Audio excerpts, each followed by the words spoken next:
한국교회 선교사 전기 시리즈 14. 한국 오순절에 초석을 놓은 메리럼씨. 한우리 지음, 김호성 감수. 사단법인 한국교회 총연합. 파트 1. 메리럼씨의 생애. 선교사로 부름받은 메리럼씨. 메리럼씨는 한국의 최초로 오순절 복음의 씨앗을 뿌린 선교사이지만 그녀는 미국 하나님의 성회에서 공식적으로 파송한 선교사는 아니었다.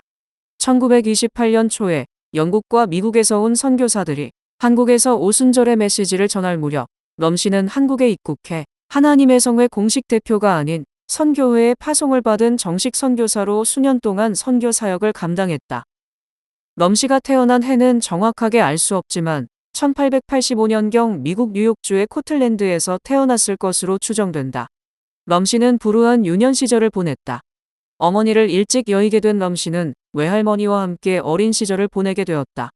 그 시절 그녀는 감리교회에서 신앙생활을 시작하였고 1907년 5월에 워싱턴 DC에 위치한 간호사와 선교사를 위한 루시 웹 헤이즈 국립훈련학교를 졸업하고 간호사가 되었다.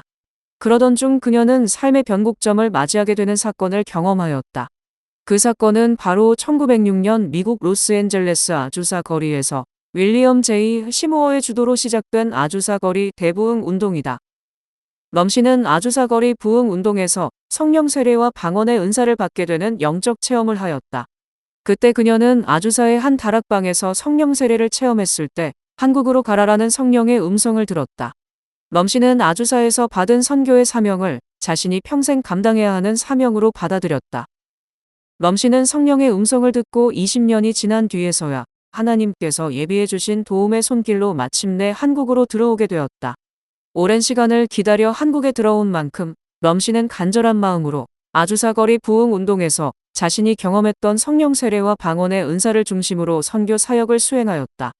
럼씨가 사역했던 당시는 일제강점기로 그녀의 성령 사역은 상처받은 수많은 영혼을 치유하는 계기가 되었다. 아주사에서 럼씨 자신이 경험했던 성령의 위로와 감동이 한국 땅에서 그대로 재현되는 것을 보면서 그녀는 성령의 부르심에 대한 확신을 얻게 되었고 믿음의 성숙을 가져오는 계기가 되었다. 성령의 부르심에 대한 확신은 그녀가 한국에서 선교 사역을 수행하는데 원동력이 되었을 것이다. 메리럼씨의 신학교육적 배경. 럼씨는 아주사 거리 부흥 운동에서 영적 은사들과 성령의 음성을 듣게 된 이후 1919년부터 1921년까지 엘리자베스 베이커가 세운 뉴욕에 있는 로체스터 성경훈련학교에서 선교를 위한 기본적인 신학 공부를 시작하였다.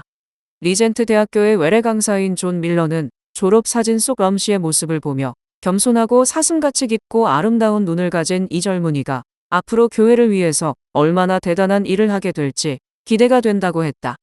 럼씨는 밀러의 바람대로 한국과 일본에서 선교사로 활동하게 되었고 병원에서 헌신하며 교회를 세우는 데 있어서 큰 역할을 하게 되었다.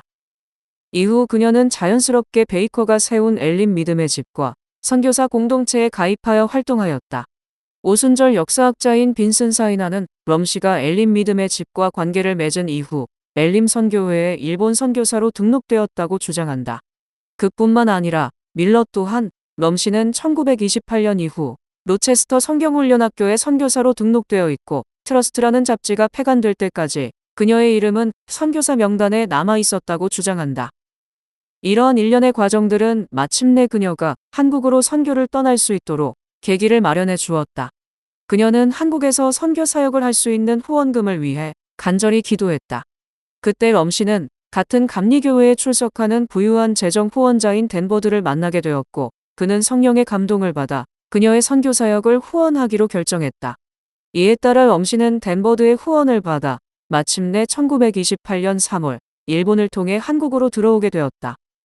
이후 럼씨는 1939년 하나님의 성회의 목사 안수 서류를 접수하였으나 로체스터 성경훈련학교의 동창인 노엘 퍼킨이 그녀의 신청을 거절하였다.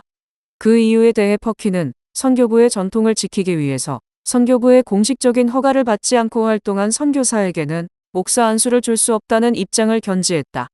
이 소식을 들은 럼씨는 자신이 안식년의 시간을 가지게 되면 퍼킨과 만나서 대화할 수 있도록 최선의 노력을 다할 것이라는 회신을 보냈다. 이는 아마도 그 당시 동아시아의 정치적 갈등으로 인해 럼씨가 자신의 사역에 대해서 소상히 말하는 것을 조심스러워했던 것으로 보인다. 그녀는 일제가 중일전쟁을 돌발한 후 조선인들에게 신사참배를 강요하며 선교사들을 추방함에 따라 1940년경 강제 출국을 당하였다. 미국에서 오순절 운동에 불을 지폈던 던컨 자매는 1934년 12월 14일 럼씨에게 선교사로서의 정당성을 보증하는 선교사 증명서를 발급하기도 했다. 따라서 럼씨는 하나님의 성회 교단의 정식 파송을 받은 선교사는 아니었으나 엘림 선교회의 파송을 받은 정식 선교사로 기억될 수 있을 것이다. 일본에서의 메리 럼씨. 럼씨가 미국을 언제 떠났는지 분명하지는 않다. 댄버드의 후원을 받은 럼씨의 첫 사역은 한국이 아닌 일본에서 시작되었고 나중에 한국에 입국하였다. 일본에 도착한 럼씨는 트러스트를 통해서 알게 된 미국 하나님의 성회 총회 선교사인 해리엇 디트리지를 만났다. 원래 침례교 선교사였던 디트리지는 1910년에 일본에 도착하였고 다시 미국으로 돌아간 이후 오순절 선교사가 되었다. 오순절 선교사로서 디트리지는 일본에서 교회를 감독하고 여러 곳에서 설교 사역을 맡았으며 대학생들을 위한 영어 성경 수업을 하기도 했다. 게다가 그녀는 오순절 신앙을 가르치기 위한 목적으로 일본 여성을 위한 성경 교육 학교를 열었다. 이 학교는 일본에서 유일한 오순절 성경 학교로 알려지게 되었다. 그러나 디트리지는 남녀공학 성경 교육 학교를 설립하고자 했는데 이 과정에서 문제가 생겨 정부로부터 폐교하라는 요청을 받게 되었다. 이러한 갈등은 그녀가 하나님의 성회 선교사직을 사임하게 되는 결과를 가져왔다. 대신에 그녀는 독립선교사가 되어 일본에서 자신의 사역을 계속해서 이어갔다. 전쟁이 발발한 후에 그녀는 일본 내 수용소에서 1년을 보내고 미국으로 돌아왔다. 미국으로 돌아온 그녀는 미국 서부의 일본인 이주 수용소에서 일을 했고 전쟁이 끝나자 다시 일본으로 돌아갔다. 럼씨는 일본에서 디트리지와 함께 중보기도, 교육, 그리고 전도 사역을 함께했다.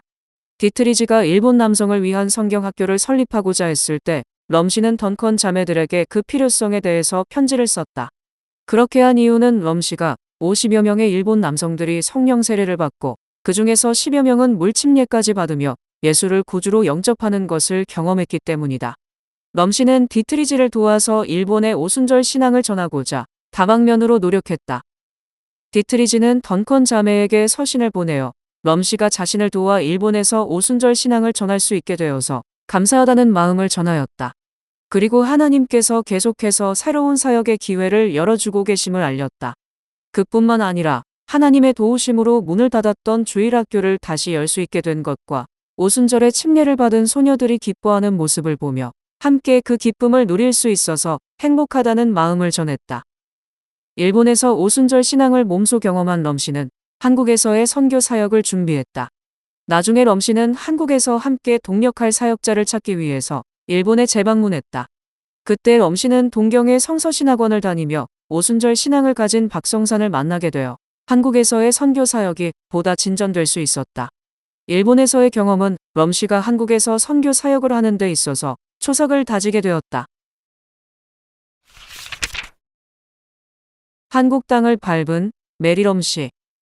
일본에서 디트리지의 선교 사역을 돕던 럼씨는 일본에 퍼진 오순절의 영성이 한국에도 전해지기를 바랐다. 한국의 오순절주의의 연구에 큰 기여를 한 김익진 박사는 그의 논문인 한국 오순절주의의 역사와 신학에서 럼씨는 1928년에 한국 땅을 밟았다고 주장했다. 나아가 그에 따르면 1940년 일제의 탄압을 피해서 선교사들이 한국을 떠났을 당시 한국의 오순절 교회는 6곳이 있었고 173명의 교인이 있었다고 했다. 게다가 미국 하나님의 성회 관계자는 1928년 초에 영국과 미국에서 온 선교사들이 한국에서 오순절 가르침을 전하고 있었다. 라고 회고하면서 이 무렵 럼씨가 한국에서 하나님의 성회의 비공식 대표로 수년 동안 선교 사역을 수행했고 일제가 도발한 중일전쟁 직후 한국을 떠날 수밖에 없었다고 말했다. 여러 사람들이 럼씨가 한국에서 선교 사역을 수행할 수 있도록 후원으로 도와주었는데 앞서 언급했던 것과 같이 그녀와 같은 감리교회에 출석했던 댄버드와 던컨 자매들이 대표적인 후원자로 알려져 있다. 미국 뉴욕주 로체스터에 위치한 영향력 있는 엘림 태버너클을 이끌고 있던 던컨 자매는 럼씨가 한국에서 선교 사역을 수행할 수 있도록 계속해서 기도와 물질로 후원했다. 많은 이들의 격려와 기도에 도움을 받은 럼씨는 한국을 떠날 때까지 성령의 부르심에 대한 확신과 성령의 은사, 그리고 한국을 향한 사랑을 가지고 선교 사역을 수행했다. 소명에 대해 순종했던 럼씨로 인해 여의도 순복음교회를 중심으로 5,200여 교회, 150만 성도라는 열매를 맺게 되었다.